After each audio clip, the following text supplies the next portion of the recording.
Bonjour chers élèves, ravi de vous revoir une deuxième fois. Aujourd'hui, nous avons la deuxième séance de notre leçon de grammaire intitulée « La phrase impérative ». Elle sera consacrée à des exercices d'entraînement et d'évaluation. Alors, préparez vos feuilles, vos stylos pour participer avec moi. Commençons notre leçon. Avant de commencer nos exercices, nous allons faire un petit rappel sur tout ce que nous avons vu la dernière fois à propos de la phrase impérative. Pour cela, vous allez devoir me répondre sur qu'est-ce qu'une phrase impérative. À partir de ce que nous avons vu la séance précédente, qu'est-ce qu'une phrase impérative? Elle est terminée par quoi? Elle est construire autour d'un verbe conjugué à quel temps? Elle exprime quoi? Nous allons voir tout de suite.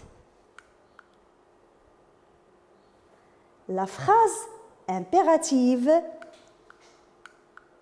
sert à donner un ordre, un conseil, une interdiction et à formuler des fois une demande ou bien un souhait. Elle se termine par un point simple ou par un point d'exclamation. Elle est bien sûr construite autour d'un verbe conjugué à l'impératif. Alors, voilà ce que nous avons vu la première séance à propos de la phrase impérative. Alors, je vous donne maintenant quelques exemples. Empruntez le passage des piétons quand vous traversez. Cette phrase exprime un conseil. Ne traversez pas quand le feu est vert. Là, on exprime une interdiction. Respectons le code de la route, c'est l'expression d'un ordre. Alors, comme vous savez, mes chers élèves,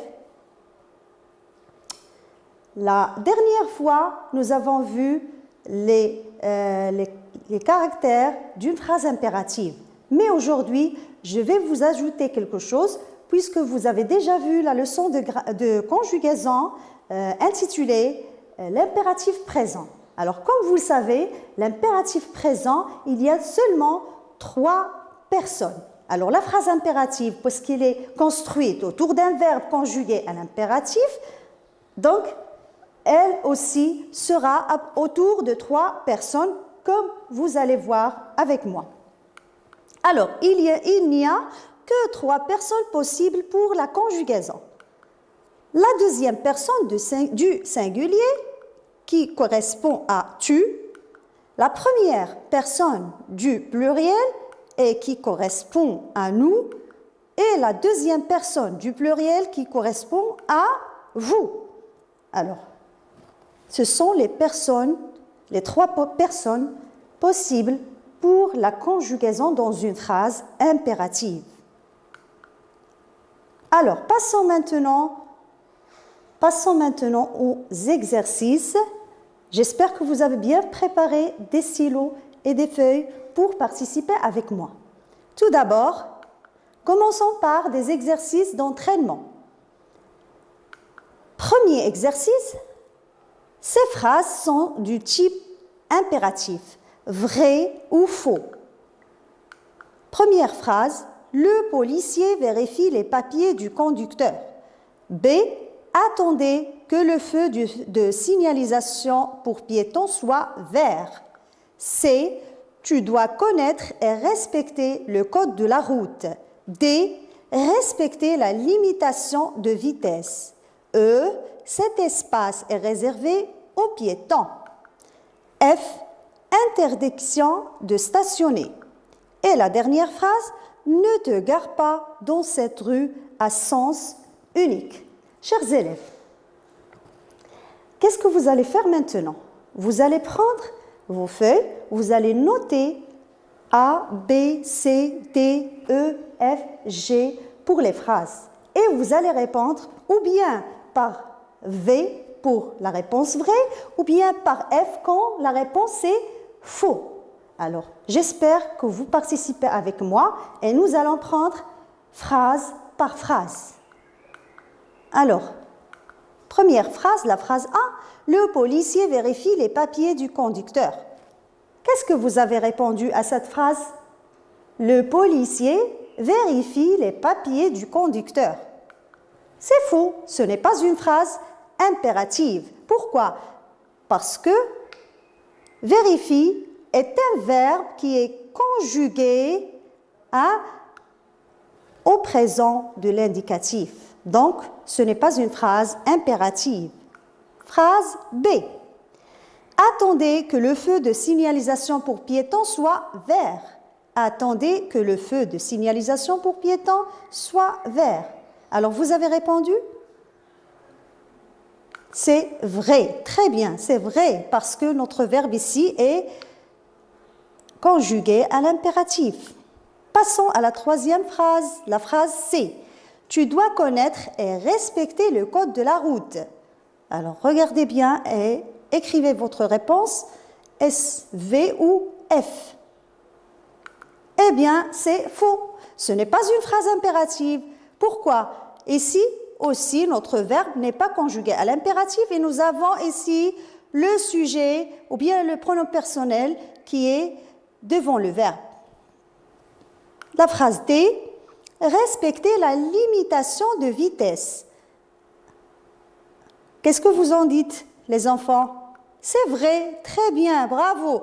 Alors pourquoi notre verbe ici est conjugué à l'impératif, donc cette phrase est une phrase impérative.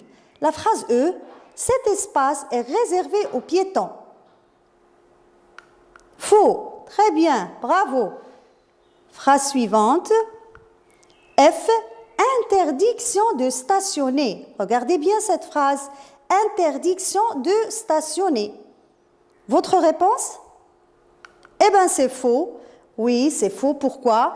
Parce que ici, même s'il y a une interdiction, nous n'avons pas de verbe conjugué à l'impératif, donc la phrase n'est pas une phrase impérative. Et pour la dernière phrase, ne te gare pas dans cette rue à sens unique. Alors, la réponse c'est vrai, parce qu'il y a une négation, une interdiction, donc cette phrase est une phrase impérative. Alors, nous allons passer maintenant à l'exercice suivant, c'est-à-dire le deuxième exercice de l'entraînement. Alors, je vous lis la question qu'expriment les phrases suivantes. Phrase A. Alors, comme vous savez, nous avons déjà parlé de ce que exprime la phrase impérative. Elle exprime ou bien un ordre, ou bien un conseil ou une interdiction. Alors, vous allez me dire à chaque fois qu'est-ce qu'elle exprime, cette phrase, devant vous.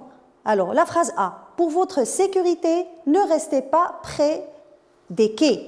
La phrase B. Vérifiez que le casque est de bonne qualité avant de l'acheter. Phrase C. Donnez-moi vos papiers. D. Ne passe pas, le feu est vert. Porte ton casque. Et la phrase F. Ne jouez pas au ballon dans la rue. Très bien. Alors, vous avez réfléchi? Corrigeons ensemble. Qu'expriment les phrases suivantes? A. Pour votre sécurité, ne restez pas près des quais. Ne pas.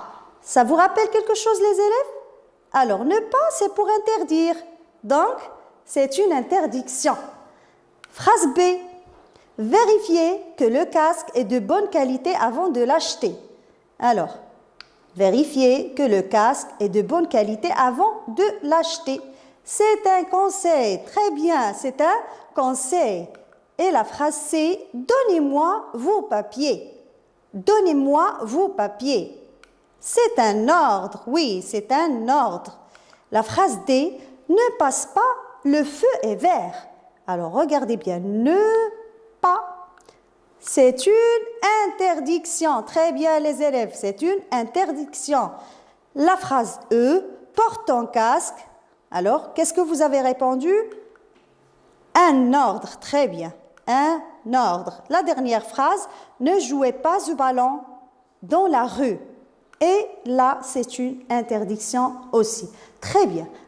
Alors, nous allons maintenant passer à un autre type d'exercice. Alors, nous passons pour voir les exercices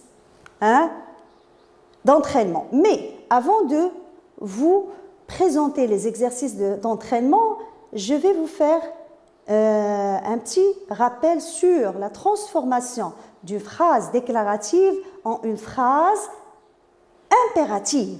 Alors, regardez les exemples que je vous propose sur le tableau. Alors, transformer une phrase déclarative en phrase impérative se fait comme suit. Prenons la première phrase. Tu dois quitter la chaussée. Là, c'est une phrase déclarative. Nous allons la transformer en une phrase impérative. Alors, quand on veut transformer une phrase déclarative en une phrase impérative, il faut faire attention aux pronoms personnels. Là, ici, nous avons tu, c'est-à-dire deuxième personne du singulier. Donc, qu'est-ce qu'on va dire? Et le verbe, c'est quitter. Quitte la chaussée. Alors, nous obtenons la phrase impérative comme suit. Quitte la chaussée. Deuxième exemple, vous rentrez à la maison. Alors, la phrase ici est déclarative. Je vous ai dit qu'il faut faire attention aux pronoms personnels, vous. Donc, nous allons obtenir notre phrase aussi impérative pour la deuxième personne du pluriel et le verbe, c'est rentrer. Et le résultat, c'est rentrer à la maison. Vous voyez, c'est simple. Il faut juste être attentif. Alors, je vous donne maintenant l'exercice pour appliquer. Exercice d'évaluation. Je transforme les phrases suivantes en phrases impératives. Tu ne roules pas à vélo devant les camions. Nous respectons le code de la route.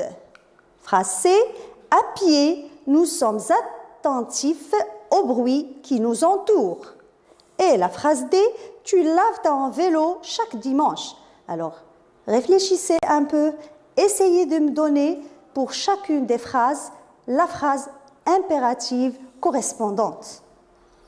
Alors, phrase A. Tu ne roules pas à vélo devant les camions. Alors, la réponse, ne roule pas à vélo devant les camions. Et regardez, nous avons ajouté ici le point d'exclamation. Très bien. La phrase B, nous respectons le code de la route.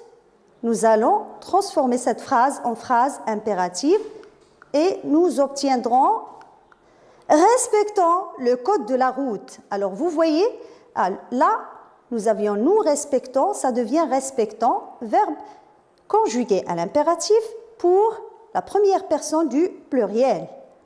Et pour la phrase C, à pied, nous sommes attentifs au bruit qui nous entoure. Alors, réfléchissez un petit peu, regardez le pronom personnel, regardez le verbe et le résultat est le suivant. À pied, soyons attentifs au bruit qui nous entoure. Passons maintenant à la dernière phrase, la phrase D. Tu laves ton vélo chaque dimanche. Alors, comme je vous ai déjà dit, faites attention aux verbes, pronoms personnels, essayez de mettre ce qu'il faut pour obtenir la phrase impérative. Et le résultat, ou bien la réponse, lave ton vélo chaque dimanche. Très bien. J'espère que vous avez très bien fait cet exercice et passons à l'exercice suivant, l'exercice numéro 2. Alors, je vais vous lire la question.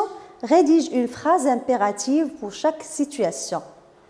Pour exprimer une interdiction, pour exprimer un conseil et pour exprimer un ordre. Alors, j'espère que vous faites aussi l'exercice chez vous. Et je vais vous proposer mes réponses.